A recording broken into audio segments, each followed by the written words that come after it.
बिस्मिल्लाहिर्रहमानिर्रहीम। अस्सलाम वालेकुम। वेलकम टू माय चैनल दावत इस्लाम। मैं हूं आपका दोस्त शफकत अली ऑफिशियल। उम्मीद करता हूं कि आप सब लोग ईमान के आला दर्जे पे होंगे। सूरत बकरा के आयात नंबर 272 का तर्जमा, लोगों को हिदायत बख्श देने की जिम्मेदारी तुम पर नहीं है, हिदायत तो अल्लाह ही जिसे चाहता है बख्शता है, और खैरात में जो माल तुम खर्च करते हो वो तुम्हारे अपने लिए भला है। आखिर तुम उसी लिए तो खर्च करते हो कि अल्लाह की रजा हासिल हो, तो जो कुछ माल तुम खैरात करोगे उसका पूरा पूरा अजर तुम्हें दिया जाएगा और तुम्हारी हक तलफी हरगिज ना होगी। सूरत बकरा आशिया नंबर 313। इब्तदा में मुसलमान अपने गैर मुस्लिम रिश्तेदारों और आम गैर मुस्लिम अहले हाजत की मदद करने में तामल करते थे। उनका ख्याल ये था कि सिर्फ मुसलमान हाजतमंदों ही की मदद करना इन्फाक फी सबीलिल्लाह है। इस आयात में उनकी ये गलत फहमी दूर की गई है। इरशाद इलाही का मतलब ये है कि उन लोगों के दिलों में हिदायत उतार देने की जिम्मेदारी तुम पर नहीं है, तुम हक बात पहुंचाकर अपनी जिम्मेदारी से सबको दुरुस्त हो चुके।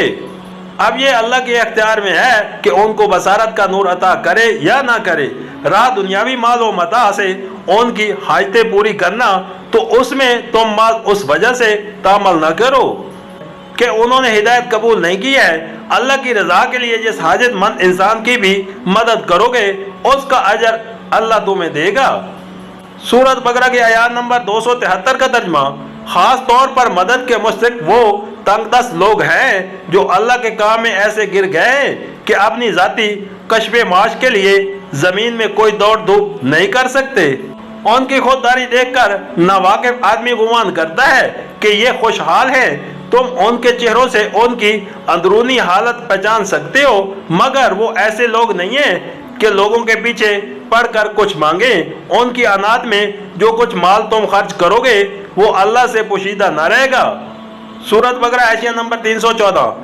इस ग्रोह से मुराद वो लोग हैं जो खुदा के दीन की खिदमत में अपने आप को हमतन वक्फ कर देते हैं और सारा वक्त दीनी खिदमत में सर्व कर देने की वजह से इस काबिल नहीं रहते कि अपनी माश पैदा करने के लिए कोई जिद्दोजहद कर सके। नबी करीम सल्लल्लाहु अलैहि वसल्लम के ज़माने में इस किस्म के रज़ाकारों का एक मुस्तकिल गिरोह था जो तारीख में असहाब सफ़ा के नाम से मशहूर है। ये 300-400 आदमी थे जो अपने अपने घर बार छोड़कर मदीना आ गए थे। हमा वक्त हजूर के साथ रहते थे। हजूर जिस मुहिम पर चाहते इन्हें भेज देते थे, और जब मदीना से बाहर कोई काम ना होता उस वक्त ये मदीना ही में रहकर दीन का इल्म हासिल करते और दूसरे बंदगाने खुदा को उसकी तालीम देते रहते थे। क्योंकि ये लोग पूरा वक्त देने वाले कारकुन थे और अपनी ज़रूरियात फराहम करने के लिए अपने ज़ाती वसाइल ना रखते थे, इसलिए अल्लाह ताला ने आम मुसलमानों को तवज्जो दिलाई कि खास तौर पर उनकी मदद करना इन्फाक फी सबीलिल्लाह का बेहतरीन मुशर्रफ है। सूरत बकरा की आयात नंबर 274 का तर्जमा, जो लोग अपने मालो शब रोज खुले और छुपे खर्च करते हैं उनका अजर उनके रब के पास है और उनके लिए किसी खौफ और रंज का मकाम नहीं।